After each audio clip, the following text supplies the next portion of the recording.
오늘 인용 결정 전문가 두 분과 함께 더 자세하게 짚어보겠습니다. 김광삼, 박성배 변호사 모셨습니다. 어서 오세요. 네, 안녕하세요. 오늘 헌법재판소의 결정 8대0 만장일치 파면이었는데요. 먼저 문영배 헌법재판관의 주문 내용 다시 한번 들어보겠습니다. 피청구인의 법 위반 행위가 헌법 질서에 미친 부정적 영향과 파급 효과가 중대하므로 피청구인을 파면함으로써 얻는 헌법 수호의 이익이 대통령 파면에 따르는 국가적 손실을 압도할 정도로 크다고 인정됩니다. 이에 재판관 전원의 일치된 의견으로 주문을 선고합니다. 탄핵 사건이므로 선고 시각을 확인하겠습니다. 지금 시각은 오전 11시 22분입니다. 주문, 피청구인 대통령 윤석열을 파면한다. 네, 현재 주문, 오늘 결정문 읽을 때 앞에 나올까 마지막에 나올까 많은 분들이 궁금해했었는데 마지막 부분에 나왔거든요. 오늘 결정문 구성이 어떻게 됐는지 좀 설명을 먼저 해주시죠. 이제 우리 이제 헌법실무 제위에서도요. 예. 이유를 먼저 낭독을 하고 뒷부분에 주문이 나오면 이제 만장일치다 이렇게 해석할 수 있는 그 실무지에 다 나와 있거든요. 예. 그래서 처음에 이유부터 설명하는데 거의 이제 절차적 요건에 대해서 처음에 했거든요. 그래서 적법 절차를 지켰느냐 안 지켰느냐. 그런데 처음 이유 요지 자체가 대부분이 윤 대통령의 어떤 주장을 받아들이지 않는 거였어요. 그러니까 절차적 요건 시작 때부터 그런 거였고요. 그래서 이건 결국은 기각 결정, 전원일치, 파면 결정을 하겠구나 이제 이런 생각을 했는데 그 징후는 이전에 좀 포착이 됐다고 봐요. 왜냐하면 정영식 재판관이 예. 주심이잖아요. 예. 근데 초안을 정영식 재판관이 작성을 했다고 하더라고요.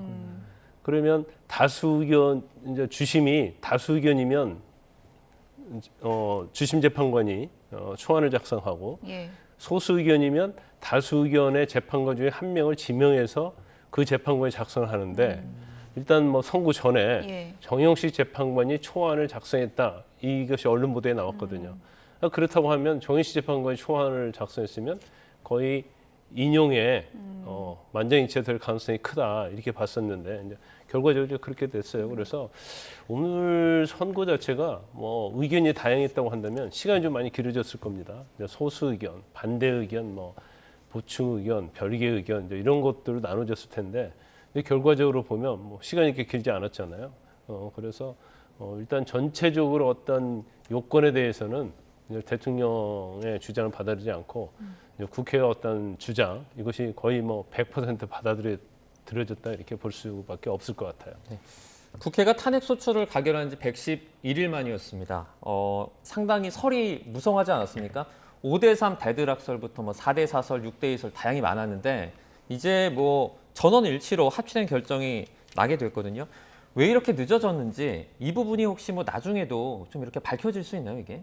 그 부분은 밝혀질 수 없습니다. 나중에라도 늦어지게 된 이유가 밝혀지게 된다면 결국 헌재 내부 평의 과정과 내용이 밝혀지는 셈인데 이는 공무상 비밀 누설이라 네. 어떤 형태로든 밝혀지지 않을 것입니다.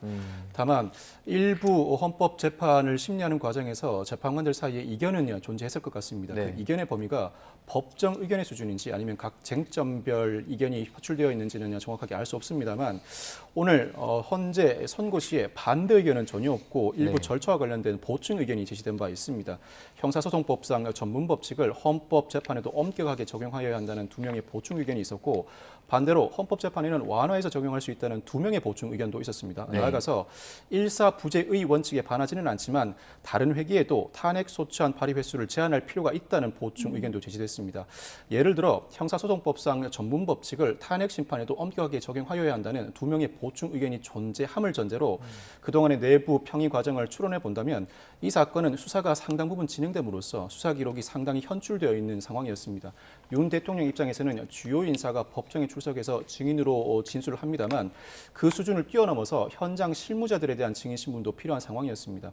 그럼에도 불구하고 헌법재판소가 더 이상 심리를 진행하지 않고 심리를 종결하고 판결을 선고하였는데 아마 일부 내부 평의에서 이견이 표출되었다면 형사소송법상 전문 법칙을 헌법재판에도 엄격하게 적용하여야 하고 그렇다면 수사 기록을 모두 다 증거로 사용할 수 있는가? 증거로 사용할 수 없다면 현재 헌법재판소에 증인으로 출석한 증인들의 진술만으로 이 사건 비상계엄의 위헌 여부를 온전하게 판단할 수 있는가라는 반대 의견이 제시되었을 가능성이 높습니다. 네. 그 의견을 수렴하는 과정에서 상당 부분 시간이 소요된 것으로 추정됩니다. 네. 오늘 뭐 소수 의견도 없었고 해서 오늘 굉장히 결정문 읽는 그 시간이 굉장히 빠르게 좀 진행이 된 것 같은데요. 이제 순서상 보면은 처음에 이제 내란죄를 뺀 것에 대한 판단이 나왔잖아요. 그 네. 부분은 뭐 각하로 이어질 수 있다는 일각의 분석도 있었는데 현재 판단은 어떤 겁니까? 근데 헌재는 이제 아무런 문제가 없다는 거죠. 예. 그거 자체가 내란죄를 만약에 뺐다고 하더라도 그게 국회에서 의결할 때 가결이 되지 않는다는 것을 이제 상정할 수 없다는 거예요. 예. 그리고 아마 이제 전체적으로 보면 내란죄 여부와 상관없이 탄핵을 여부를 결정하는데 이제 아무런 문제가 없다 이렇게 보고 있다 이렇게 볼 수밖에 없는데 일단은 그런 것 같아요. 일단 이게 이 처음에 지금 비상계엄에 대해서 이제 비상계엄이 12월 3일에 있었고 그다음에 탄핵소추가 가결이 됐잖아요. 그러니까 가결됐을 때 당시와 그 이후 이제 헌재의 심판 과정에서도 사실 이제 8대 0으로 인용될 거라는 그런 의견이 대다수였습니다 그때. 근데 이제 어떤 때부터 이게 굉장히 다른 의견이 나오기 시작했냐면 예. 내란죄를 철회했단 말이에요. 그럼 내란죄 자체가 사실은 소추 사유에서 굉장히 중요한 부분인데 이걸 철회를 하게 되면 다시 국회에서 가결을 해야 하는 거 아니냐. 이제 그런 주장이 있으면서 각하될 수도 있다는 그런 의견이 나오기 시작한 거고. 예. 그 다음에 이제 뭐 검찰의 어떤 증거 조서에 대해서 형사소송법을 준용하지 않고 이제 헌법재판소에서 임의적으로 전문 법칙을 배제하고 이제 그런 식으로 증거 채택을 했기 때문에 이것도 적어도 재판관 중에 한두 명은 문제를 삼을 수 있다. 이제 그러면 문제 삼으면 한 3명 정도 되면 뭐 문제가 될 수 있는 거 아니겠습니까? 예. 이제 그런 것이 나왔는데 가장 그 어떤 설이 난무하는 거, 뭐 8대 0, 4대 4, 5대 3, 6대 2 이게 난무하게 된 경위가 선고가 늦어지면서 그랬어요. 예. 그래서 선고가 원칙적으로 따지면 지난 3월 14일에 선고가 나와야 하는데 이 선고가 무려 38일이 걸렸잖아요. 그러면 만장일치인데 이럴 가능성이 없다. 그리고 당연히 뭐 인용이 될 것 같으면 이렇게 늦게까지 갈 필요가 있느냐. 더군다나 굉장히 양극으로 대립돼 있잖아요. 그 국정이 혼란돼 있고 그래서 파면할 것 같으면 빨리 대선을 실시해서 대통령을 선출해서 국정을 안정시켜야 하는데 헌재에서 이렇게 시간이 길어지는 것은 내부에 뭔가 문제가 있다. 이제 그러면서 사실은 뭐 여러 가지 설이 난무를 했었죠. 그리고 혼란스러웠죠. 그렇지만 결과적으로는 이제 만장일치였는데 그러면 처음부터 만장일치였을까 이제 그런 생각을 해요. 근데 아마 다수 의견 자체는 인용이었던 것 같습니다. 그런데 그 중에 이제 한두 명 정도가 반대 의견이었던 것 같아요. 그러면 어차피 파면 될 텐데 그러려면 어떤 국가적 혼란을 막고 그러기 위해서라도 8대 0으로 가는 게 어떻겠냐고 일부에서 또 그 부분을 또 설득했을 가능성이 커요. 그래서 그 과정 때문에 좀 길어질 수 있는 그러한 뭐 가능성은 좀 있다고 봐요. 이건 저의 개인적인 이제 추측입니다. 예. 네. 그래서 결과적으로 따지면 뭐 그런 얘기 많이 나오죠. 어차피 8대 0 할 건데 막 전원일치를 할 건데 왜 이렇게 늦게 선거했느냐. 이제 거기에 대해 말이 많은데 이제 결과적으로 보면 뭐 전원일치를 했기 때문에 이 부분에 대해서는 뭐 윤 대통령도 마찬가지고 국민의힘 쪽에서도 뭐 승복을 해야 하는 게 맞다. 뭐 일단 뭐 원내대표는 뭐 다 존중하겠다고 얘기하지 않았습니까? 네. 이번에 이제 핵심 쟁점 5개 분류된 것 중에 이 비상계엄 선포의 어떤 실체적인 요건이 충족이 됐느냐 이 부분도 있었거든요. 이제 절차적인 요건은 미뤄두고 그러니까 그 당시 상황이 어떤 국가 비상사태로 판단할 만했느냐 이것을 가지고 따졌는데 재판부는 이것을 좀 받아들이지 않은 것 같아요. 비상계엄의 실체적 요건을 갖추지 못했다고 판단하는 이상 위헌 또는 위법은 피할 수 없고 나아가 국회 봉쇄나 선관위 장악 시도 여부와 불문하게 탄핵 인용으로 갈 가능성이 상당히 높아지게 됐습니다. 무엇보다 비상계엄을 선포하기 위해서는 전시, 사변 또는 이에 준하는 국가 비상사태가 현실적으로 발생하여야 하는데 탄핵 남발이나 예산 삭감은 이와 같은 사유에 해당하지 않는다고 판시했습니다. 네. 특히 윤 대통령 측이 줄기차게 주장해온 부정선거 의혹과 관련해서는 실체가 없는 것으로 보이고 의혹이 존재한다고 하더라도 비상계엄이 정당화될 수 없다고 보았습니다.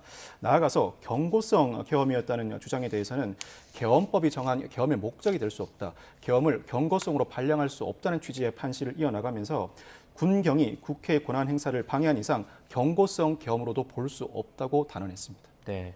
지금 이와 관련해서 그러면 절차적인 요건 관련된 얘기도 나왔었거든요. 그러니까 국무회의 의결 절차가 그 절차적인 요건에 부합했냐라는 부분도 이제 얘기가 나왔는데 이것도 뭐 적법하지 않다라고 판단을 한 것 같습니다. 그렇죠. 일단 이제 실질적으로 국무회의가 이루어지지 않았다 이렇게 판단을 하고 있는데 이제 그 중에 이제 몇 가지 근거가 일단 국무회의를 거치면 이제 의견을 묻고 의견을 서로 교환하는 이런 과정이 전혀 없었다는 거예요. 네. 그래서 이제 헌재 판단은 이제 일방적으로 이렇게 이루어졌다는 거고요.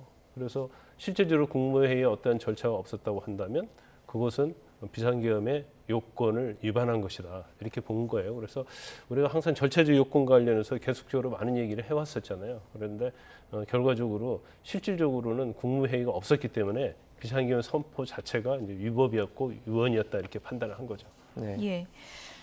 비상계엄 뭐 요건과 관련해서 윤석열 전 대통령 측에서는 이제 계속해서 야당의 이제 줄탄핵 문제 같은 것을 언급했잖아요. 이 부분에 대해서는 이제 판단을 보니까 그 당시에는 검사 한 명하고 방통위원장 탄핵 그 심사만 이루어지고 있었다. 이 부분을 또 지적을 했더라고요. 그렇죠. 그러니까 뭐 실질적으로 탄핵 과정에 있어서 계엄 선포 당시를 기준으로 한 거예요.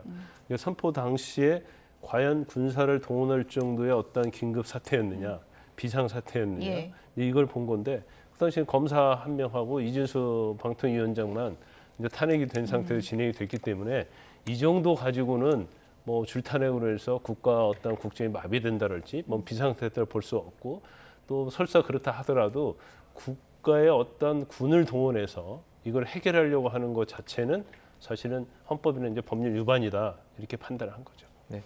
포고령 관련된 얘기도 있었습니다. 그러니까 국회의 정당한 어떤 정당 활동을 금지하고 이런 것들이 모두 헌법에 위반된다라고 재판부가 이렇게 연결을 지은 것 같습니다.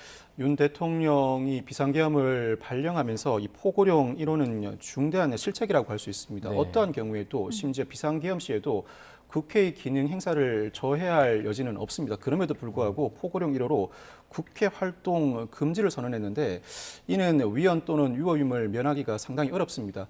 오늘 헌법재판소 선고시에도 국회 활동 금지에 대해서는 별다른 설명을 붙이지 않고 곧바로 중대한 위헌 사유라고 판시했습니다. 네. 나아가서 이 포고령 1호는 일반 국민의 정치 결사의 자유도 제한하고 있는데 영장주의를 위반해서 국민의 정치적 기본권을 침해하였다고 판시하였습니다. 비상계엄에 실체적, 절차적 요건을 갖추지 못한 상태에서 영장 없이 국민의 정치적 결사의 자유를 제한한 이상 이는 국민의 중대한 기본권을 침해했다는 판단을 하기에 이른 것입니다. 네. 그 부분이요. 그러니까 포고령 작성 관련해서는 앞으로는 또 형사재판에서도 이 부분이 집중적으로 다뤄질 것 같은데 김용현 전 장관이 있었다. 윤석열 전 대통령 측에서는 또 이렇게 주장하기도 하고 서로 간에 좀 공방이 있기도 했잖아요. 이건 어떻게 좀 앞으로 전개될까요? 사실 이 부분은 윤 대통령과 김 전 장관이 초초에 입장이 엇갈리다가 어느 정도 김 전 장관이 자신이 있었고 예. 다만 포고령은 발령권자가 대통령인 만큼 최종적으로 승인을 해주었다는 취지로 정리는 된 상황입니다. 예. 그렇지만 이 포고령 1호 자체는 국헌을 문란할 목적으로 폭동을 일으킨 경우 내란죄 구성 여건에 포섭될 가능성이 상당히 높은데 누가 실질적으로 작성하였든지 간에 비상계엄 선포 권한은 오로지 대통령 1인에게 귀속돼 있습니다. 실질적으로 어떤 실무자가 작성하였든지 간에 대통령이 이와 같은 내용으로 비상계엄을 선포하고 포고령을 발령하였으면 그 책임에서 자유롭기는 상당히 어렵습니다. 향후 내란죄 유죄 판결이 선고된다면 이 포고령 1호와 관련해서 윤 대통령에게 유죄가 선고될 가능성이 상당히 높아졌습니다. 네. 윤 대통령도 이제 윤 전 대통령이죠. 법률가 출신이지 않습니까? 주변에 이제 법률가들도 많고. 그런데 포고령 작성을 이렇게 했던 어떤 뭐 이유가 있을까요? 원칙적으로 이제 비상계엄 자체를 굉장히 계획적으로 이제 네. 오래전부터 준비를 해온 것이 아니다는 것이 드러난 것 같아요. 그래서 사실 이제 계엄에 있어서 이제 포고령이 엄청나게 중요하거든요. 그러면 그 포고령 위반한 경우에는 이제 계엄이 정당하게 이루어졌을 경우 영장에 의하지 않고 체포할 수 있고 여러 가지 지금 국민의 기본권을 제한할 수 있는 그런 거기 때문에 포고령은 어떻게 보면 계엄에 있어서 최고 중요한 법령이다 볼 수 있어요. 네. 그러면 그거 자체를 뭐 전문가들 하여금 해서 포고령 작성부터 시작해가지고 이 포고령을 어떻게 적용해서 실시할 것인지 이런 부분을 검토를 했어야 하는데 이게 이제 검토하지 않고 그냥 선포를 했는데 아마 윤 전 대통령 측은 이제 그런 주장이죠. 만에 하나 이 비상계엄이 경고용이 아니었다고 한다면 네. 우리가 다 법률적으로 심사해서 판단하고 합법한 포고령, 빈틈없는 포고령을 했을 건데 거기에 뭐 의사들에 대한 뭐 부분도 있고 그러잖아요. 네. 그래서 그런 것들까지 넣은 것 자체는 그냥 포고령 그냥 포고하고 나서 그다음에 뭐 계엄을 빨리 원래대로 돌리려고 했다, 예. 수습하려고 했다 이제 그런 취지를 주장하기 때문에 이제 포고령에 대해서는 그 의견이 갈리는 거죠. 하지만 헌재에서 이제 포고령 자체는 일단 뭐 이게 발표가 됐잖아요. 그럼 포고령으로서 효력이 있는 건데 이 효력 자체가 헌법과 법률 위반이 되는 거고 또 거기에 보면 이제 국회 활동에 대한 제한을 하고 있잖아요. 그리고 여러 가지 뭐 기본권 침해하는 내용 이런 게 있기 때문에 이것은 이제 헌법과 개헌법 위반이다 이렇게 헌재에서는 판단을 한 겁니다. 예. 12월 3일, 지난해 12월 3일이 그러니까 122일 전이 이제 되겠는데 그날 군이 간 곳이 이제 국회하고 선관위죠. 선관위 압수수색이 이루어진 부분에 대해서 오늘 헌재의 판단이 나왔는데요. 그 부분 내용도 다시 한번 좀 들어보겠습니다. 피청구인은 부정선거 의혹을 해소하기 위하여 이 사건 계엄을 선포하였다고도 주장합니다.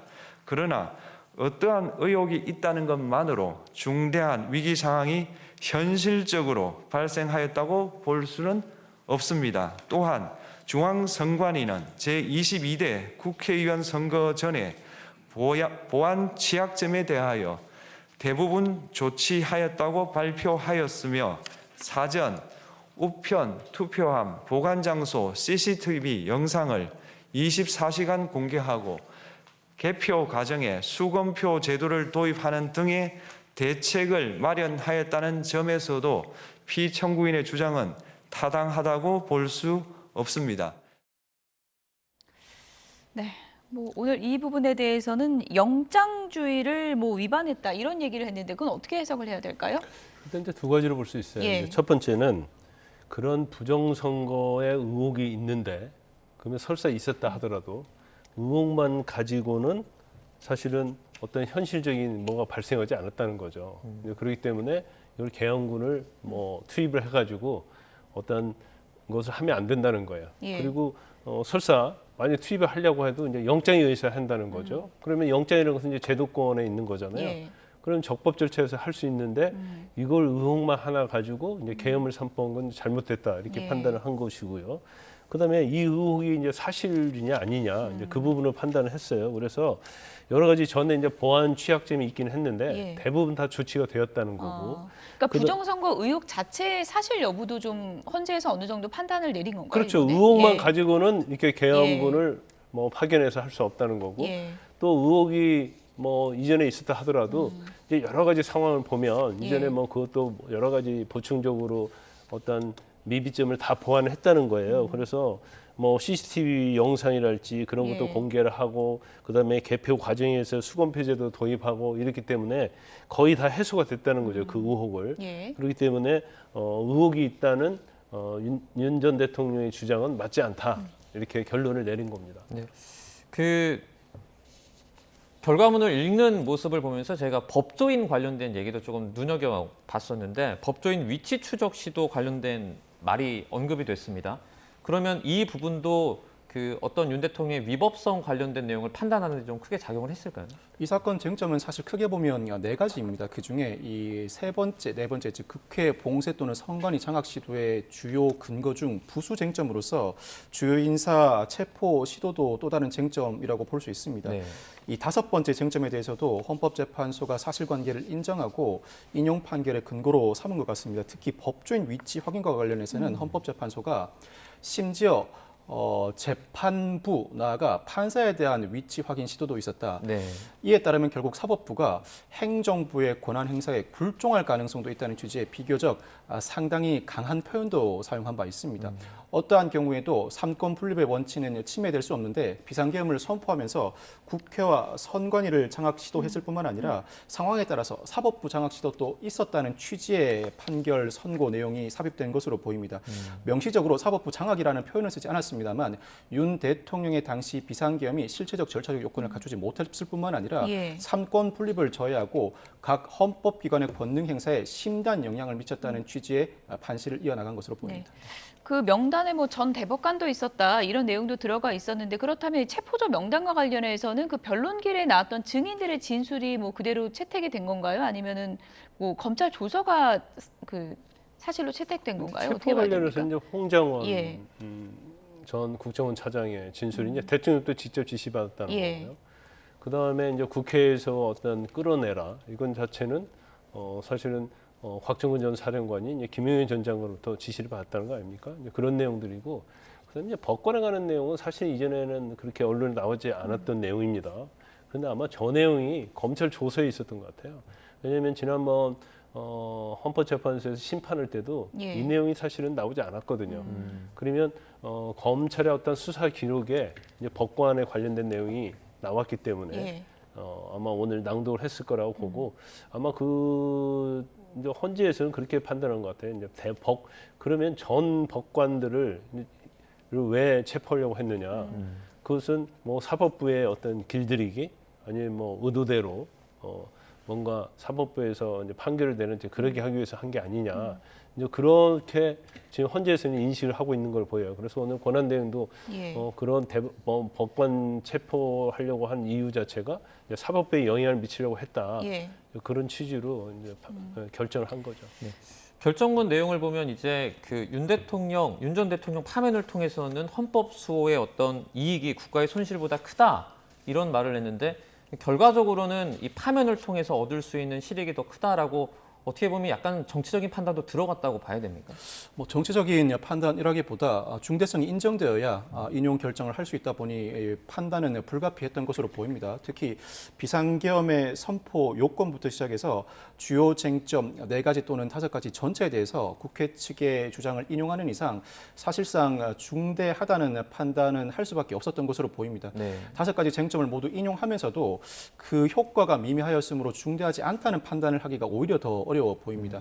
중대하다는 판단에 따라서 공직에서 파면하는 인용 결정을 하게 되었는데 무엇보다도 헌법재판소는 이 중대성과 관련해 통치 구조를 무시하고 국민의 기본권을 침해했다고 설시했습니다. 우리 헌법의 가장 큰 두 축은 통치 구조와 국민의 기본권입니다. 이 헌법의 두 축, 즉 통치 구조와 국민의 기본권 모두를 침해하였다면 어떠한 공직자도 그 자리를 보존할 수 없을 것입니다. 헌법재판소가 상당히 단호하게 윤 대통령 파면 결정을 선고하면서 상당히 중요한 파면 사유에 이르렀다는 판시를 한 것입니다. 네. 오늘 헌재 결정문을 보면은 쟁점별 헌재의 판단을 하나하나씩 명확한 판단을 했는데요. 헌재에서 오늘 군이 시민과 대치하도록 했다. 이런 부분에 대해서도 좀 판단을 내렸습니다. 관련해서 얘기를 좀 들어보시죠. 피청구인은 국회의 권한 행사를 막는 등 정치적 목적으로 병력을 투입함으로써 국가 안전보장과 국토방위를 사명으로 하여 나라를 위해 봉사하여 온 군인들이 일반 시민들과 대치하도록 만들었습니다. 이에 피청구인은 국군의 정치적 중립성을 침해하고 헌법에 따른 국군 통수 의무를 위반하였습니다. 네, 국회로 군대가 투입된 것, 이 부분 국군 통수 의무를 위반했다 이렇게 명시했거든요. 이건 어떻게 해석해야 될까요? 국군은 이제 정치의 중립성이 요구가 되고 있죠. 헌법과 법률에 의해서. 그리고 이 대통령은 국군 통수권자잖아요. 국군 통수권자는 이 정치의 중립성을 지킬 의무가 있는데 군을 동원해 가지고 어떻게 보면 국회에 투입을 했는데 이거 자체가 이제 정치의 목적으로 이걸 이용했다 이렇게 헌재가 이제 판단을 한 겁니다. 그래서 이거 자체가 이제 헌법 위반이 된다는 거예요. 그래서 군으로 하여금 원래 군의 사명은 국가 안보 이런 거 아니겠습니까?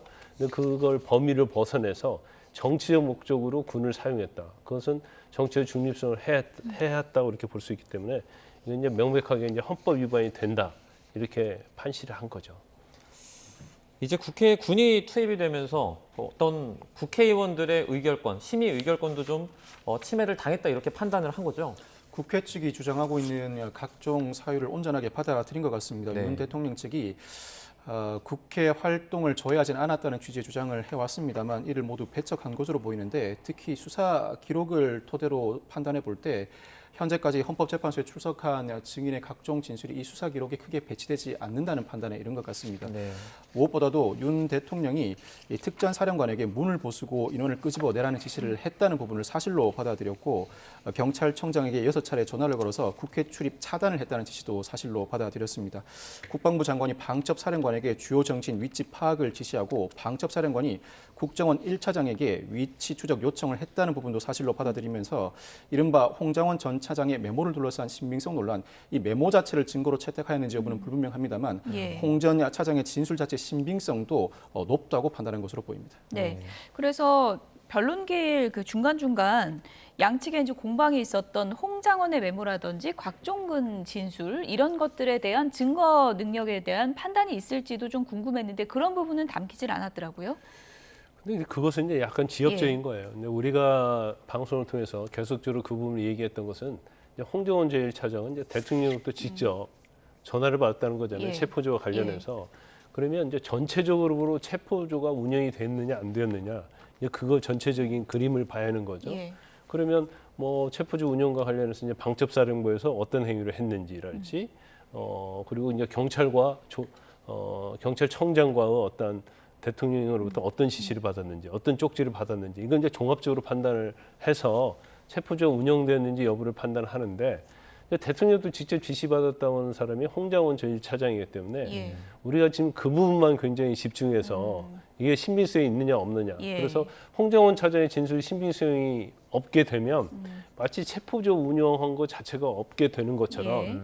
이제 그렇게 착각할 수도 있죠.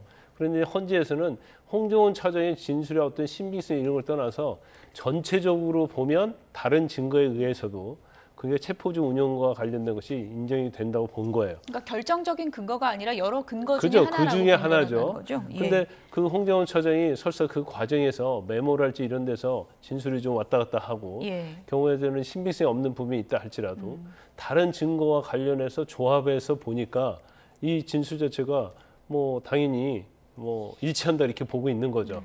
그러니까 체포조 운영에 대해서 했다는 거에 대해서 인정을 하게 되면 예. 홍정원 차장이 뭐 진술이 신빙성이 없느냐 이건 이제 판단할 필요가 없게 되는 겁니다. 예.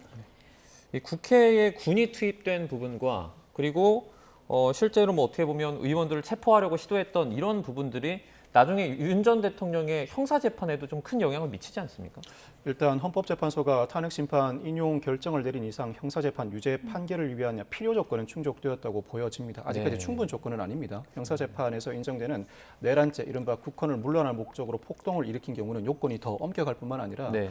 형사재판은 전문법칙이 엄격하게 적용되어서 수사 기록상 진술한 각종 참고인들도 피고인이 부동의할 시에는 법정에 직접 증인으로 출석해 각종 진술을 해야 합니다. 그 과정에서 일부 신빙성이 탄핵될 여지도 있습니다. 그렇지만 무엇보다도 수사 기록이 상당히 방대한데 홍장원 전 차장을 비롯한 각종 증인들의 진술에도 불구하고 일선 실무자들의 진술이 국회의원 끌어내기와 관련된 사실관계를 일부 뒷받침해 준 것으로 보이고 각종 실무자들 간 대화방 나아가 국회나 선관위 CCTV를 통해 확인해 보더라도 예.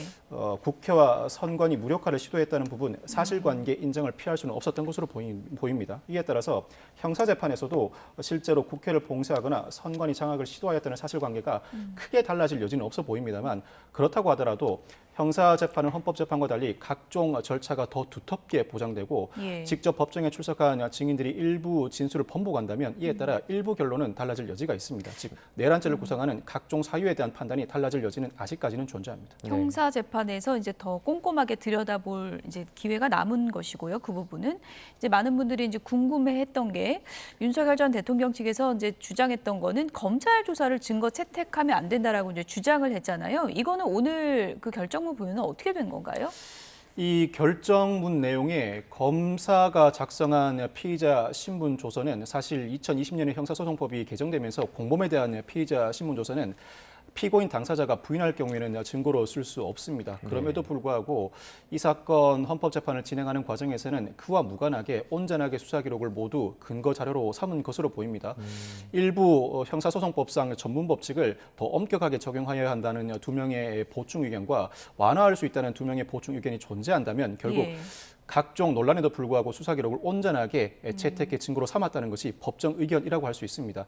아마 이 부분은 그동안 탄핵 심판 절차가 신속하게 진행돼 오는 과정에서 논란의 여지가 상당했었는데 이제는 판례로서 성립될 단계에 이르렀다고 봅니다. 오늘 헌법재판 선고를 하면서 결정문 전문이 공개된다면 이와 관련된 명시된 판결이 나올 가능성이 높아 보이고 이 부분이 보충 의견에도 불구하고 향후 형사재판과 다른 헌법재판에서 어떠한 취지로 증거 능력을 채택할지 일부 선례로 남게 될 것으로 전망됩니다. 네. 그런데 검찰 조서를 이제 쓰게 된다는 게 어떻게 보면 좀 다른 형식의 재판들이 서로 조사한 내용을 공유한다는 내용이 될 수도 있을 것 같은데 이것도 법률적인 문제가 있지 않습니까? 사실 그 자체 법률적 문제가 있지는 않습니다. 예를 들어서 대통령 탄핵 심판 사건입니다만 대통령 탄핵 심판은 일반 공무원으로 치면 징계에 대한 행정소송이라고 할 수 있습니다. 공무원이 징계를 받고 이에 불복하는 행정소송을 제기했을 때 수사가 먼저 진행될 경우에는 역시 수사 기록을 송부받아 그 근거 자료로 삼게 되는데 예. 이때 딱히 형사 재판에 따른 전문 법칙을 엄격하게 적용해야 한다는 주장이 사실 흔히 나오지는 않습니다. 네. 민사 재판이나 형사 재판, 행정 재판, 가사 재판의 경우에는 전문 법칙이 적용되지 않기 때문인데 대통령 탄핵 심판이라는 상당히 중요한 사건, 나아가 수사가 상당히 신속하게 진행되면서 수사 기록이 방대하게 쌓여 있고 여기에 그 각종 증인의 진술을 하나씩 타개해 나가야 하는 윤 대통령 입장에서는 충분히 형사 재판의 전문 법칙을 엄격하게 적용해야 한다는 주장을 할 수 있습니다. 그럼에도 불구하고 기존 일반 공무원들의 행정 소송과 마찬가지로 이 탄핵 심판에서도 형사 재판의 전문 법칙을 적용하지 않는다는 취지의 판결이 이루어진 것으로 보이는데 이 부분은 이와 같은 형태로 결국 법정 의견, 헌법재판소의 결정 선례로 남을 것으로 전망됩니다. 선고 내용을 쟁점별로 좀 짚어보고 있는데요. 박성배 변호사는 좀 먼저 보내드리겠습니다. 네, 감사합니다. 네, 오늘 파면 결정이 이제 나오기 전에 이제 결정문 내용이 낭독이 있었는데 여러 가지 이제 쟁점별로 위법성 여부를 판시를 했고요. 그리고 이제 가장 중요한 거는 이런 부분이 파면에 이를 중대성이 있는가 이 부분이었겠죠. 이 부분과 관련해서는 이런 내용이 나왔습니다. 다시 한번 들어보시죠. 피청구인이 국회의 권한 행사가 권력 남용이라거나 국정 마비를 초래하는 행위라고 판단한 것은 정치적으로 존중되어야 합니다. 그러나 피청구인과 국회 사이에 발생한 대립은 일방의 책임에 속한다고 보기 어렵고 이는 민주주의 원리에 따라 해소되어야 할 정치의 문제입니다. 결국 피청구인의 위법 행위는 국민의 신임을 배반한 것으로 헌법 소호의 관점에서 용납될 수 없는 중대한 법 위반 행위에 해당합니다. 네, 쟁점별 판단이 쭉 나왔고 그리고 마지막에 주문이 나오기 전에 중요했던 부분이 과연 파면에 이를 만큼의 중대성이 있는가 이 부분인데 이 내용 어떻게 들으셨습니까? 근데 일단요, 예. 절차랄지 실체적 요건이랄지 이런 부분에서 유헌이다, 유법이다 이렇게 계속 요지를 설명했기 때문에 이제 그게 전체적으로 인정된다고 한다면 예. 이건 당연히 중대하다고 볼 수밖에 없는 거예요. 예. 그래서 이제 결론은 이제 정해졌다 이렇게 볼 수밖에 없어요. 그런데 이제 한 가지 좀 약간 오늘 이제 전원일치에 의해서 파면 결정이 됐는데 좀 약간 눈여겨봐야 할 대목이 있더라고요. 그러니까 대통령이 어떤 계엄을 선포하게 된 동기에 대해서 탄핵 심판정에서 얘기를 했잖아요. 계속적으로 줄탄핵하고 그다음에 입법을 막 해서 그다음에 거부권 행사하게 만들고랄지 그래서 국정 마비시키고 예. 뭔 정책 하나 하려고 하면 반대해서 안 되고 이제 이런 부분을 흡수하면서 이제 이렇기 때문에 계엄을 할 수밖에 없었다는 취지로 얘기를 했어요. 그런데 헌재에서 오늘 결정하면서 이제 그런 부분에 대해서도 충분히 이해가 간다. 이제 이런 취지로 또 오늘 낭독을 했거든요. 네. 그래서 이유를 설명을 좀 했어요. 그래서 뭐 야당도 그렇게 하면 안 된다는 취지로 좀 약간 부가적인 설명을 했어요. 근데 이제 설사 그렇다 하더라도 어떤 국회를 마비시킨다랄지 이런 행위를 해서 정치적으로 풀어야 하는데 이걸 군을 동원해서 이렇게 하는 것 자체는 잘못한 것이다. 그래서 오늘도 보면 아마 그것은 제가 볼 때 이제 소수 재판관의 주장에 의해서 그 의견은 들어간 것 같습니다. 네. 그래서 야당의 이러이러한 부분이 잘못이 있다 하더라도 또 남용이다 생각할 수 있다. 뭐 피청구인 입장에서는 당연히 그렇게 생각할 수 있다, 이해를 한다. 이제 그런 취지로 얘기하고요. 이제 그렇다 하더라도 사실 이제 개엄을 해서는 안 된다. 이런 취지로 한 부분이 조금 다른 전에 박근혜 전 대통령의 탄핵 심판 결정 때하고 좀 이례적인 그런 내용이 좀 있었습니다. 그럼 이렇게 이해를 좀 하면 됩니까? 그 만약에 줄탄핵이나 이런 그 이슈들로 정치적인 상황이 꽉 막혀 있더라도 이걸 뭐 군을 동원한다든지 이렇게 무력을 쓰는 게 아니라 정치적으로 풀었어야 된다. 이렇게 그렇죠. 좀 그러니까 피청구인의 심정은 이해를 한다 이거예요. 피청구인 입장에서 보면. 그래서 거기에 대해서 뭔가 타개할 목적으로 뭔가를 해야 했어야 하는데 이게 비상계엄이 아니라는 거죠. 계엄 선포가 아니라는 거죠. 어떤 정치적 목적이랄지 아니 정치적으로 할지 이제 제도적으로 법적으로 해결해야 하는 것이지 설사 그렇게 굉장히 국정을 운영할 수 없을 정도 된다 하더라도 네. 계엄을 가지고 군을 동원해서 이걸 타개할 수는 없다. 이제 이런 취지로 오늘 이 요지를 설명을 한 겁니다. 네.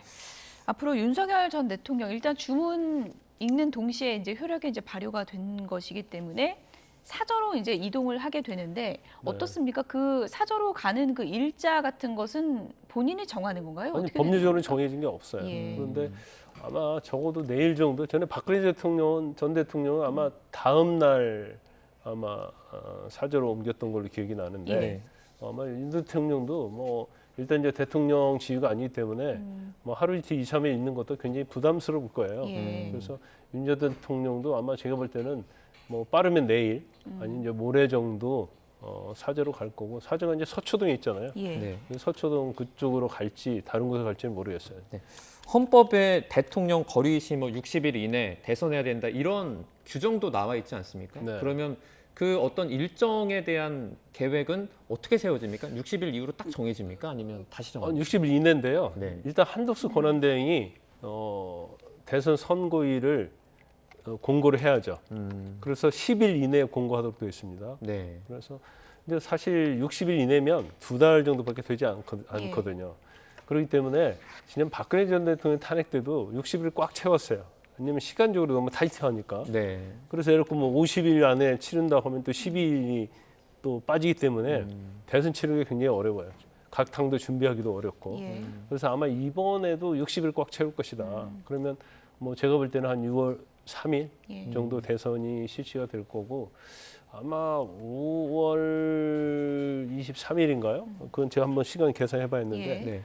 그때까지 후보자 등록을 해야 할 겁니다. 아마. 그러면 각 5월 당에서 12일인가 지금 후보 계산해 경선을 할 봐야겠는데. 텐데 후보 경선도 언제까지 등록을 해야 된다고 하니까 경선 일정도 좀 이렇게 법적으로 짜여져 있다고 볼 수 있는 건가요? 아니 경선 일정은 이제 예. 당에서 하는데 예, 뭐 한 달 이내에 후보, 뽑아야 된다 이런 후보 거 등록 있지 일자가 않습니까? 있죠. 예. 제가 아마 6월 3일이면 5월 예. 12일인가 저는 계산해 봐야했는데 확실하지는 않아요. 예. 그러면 5월 12일까지 각 당에서 후보를 정해야 하는 거죠. 예. 그래서 이제 국민의힘에서는 후보자가 많으니까 경선 치르는데 좀 힘들 것이고 이제 민주당에서는 뭐 이재명 대표가 된다는 것이 거의 확실시되기 때문에 예. 뭐 상당히 좀 간이로 또 경선도 치러질 수 있는 그런 뭐 경우가 예. 생길 수 있다고 봅니다. 네. 오늘 알겠습니다. 현재 결정이 나오면서 이제는 정치권이 조기 대선 국면으로 빠르게 넘어갈 것 같은데요. 어떤 일정으로 좀 진행될지 기다려 보도록 하겠습니다. 지금까지 김광삼 변호사였습니다. 고맙습니다.